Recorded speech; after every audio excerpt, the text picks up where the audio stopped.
প্রিয় নবী হজরত মুহাম্মদ সাল্লাল্লাহু আলাইহি সাল্লাম বলেছেন, আমার উম্মতেরা তিনটি পাপের শাস্তি দুনিয়াতেই পাবে, কারণ আল্লাহ তাআলা এই তিনটি পাপের শাস্তি দেওয়ার জন্য হাসর পর্যন্ত অপেক্ষা করবেন না। তাই দুনিয়াতেই এই তিনটি পাপের শাস্তি তাদের দেওয়া হবে। প্রিয় দর্শক, সেই তিনটি পাপ আসলে কি সেটা আমাদের সবারই জানা উচিত। আল্লাহর জাহান্নামকে যদি বিশ্বাস করেন তাহলে এই ভিডিওটি সম্পূর্ণ দেখবেন। প্রিয় দর্শক, প্রথম গুনাহটি ঈমানদাররাই বেশি করে থাকে। শুধু তাই নয়, এই তিনটি পাপ আমাদের মধ্যে বিরাজমান। আল্লাহ যেন আমাদের সকল মুসলিমকে ক্ষমা করে জান্নাত দান করেন। সকলেই বলি আমিন।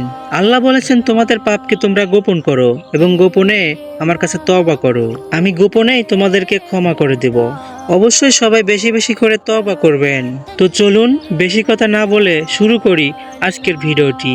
অবশ্যই ভিডিওটি শেয়ার করবেন যেন আপনার মুসলিম ভাই ও বোনেরা এই ভিডিওটি দেখে পাপ কাজ থেকে বিরত থাকতে পারে। সেই দায়িত্ব আপনার হাতেই দিলাম। 1 নম্বরে যে পাপের কথা বলা হয়েছে তা হলো নারীদের উপরে মিথ্যা অপবাদ দেওয়া।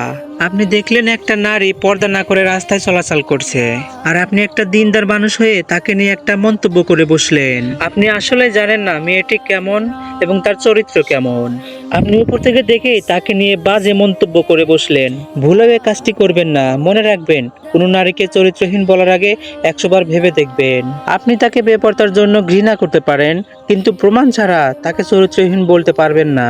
ইসলাম আপনাকে সেই অনুমতি দেয়নি।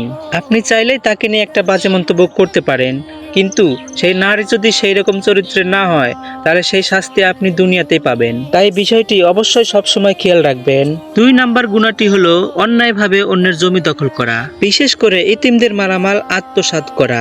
শুধু তাই নয়, যারা ভাই বোনের জমি এবং মালামাল অন্যায়ভাবে আত্মসাৎ করে তাদেরকে শাস্তি দুনিয়াতেই দিবেন আল্লাহ তাআলা। বাংলাদেশের 90% মুসলমানরাই তাদের বোনকে তাদের হক থেকে বঞ্চিত করে। মনে রাখবেন, অন্য একজনের রিজিক আপনি দখল করে রাখলে আল্লাহ তাআলা আপনার রিজিক বন্ধ করে দিবে। 3 নাম্বার গুনাহটি হলো কারো উপরে কালো জাদু করা। কখনো এসব কাজ করতে যাবেন না। কালো জাদু করা, ফকির ওজা বিশ্বাস করা, এগুলো হলো সবচেয়ে বড় শিরক। এই সকল পাপ থেকে, অন্যায় থেকে সবসময় নিজেকে হেফাজত রাখবেন। মনে রাখতে হবে, রিটার্নস অফ রিভেঞ্জ। আপনি যদি কারো ক্ষতি করেন, আল্লাহ আপনার ক্ষতি করবেন। আল্লাহকে ভয় করুন, আল্লাহর জাহান্নামকে ভয় করুন। আল্লাহর জাহান্নামের আযাব আপনাকে 1 সেকেন্ডেরও কম সময় সহ্য করার ক্ষমতা নেই। তাই আল্লাহর ভয় অন্তরের ভিতর গেঁথে রাখুন এবং ঈমান নিয়ে যেন মরতে পারেন এবং আল্লাহর সামনে দাঁড়াতে পারেন, এইটুকু ব্যবস্থা করেন।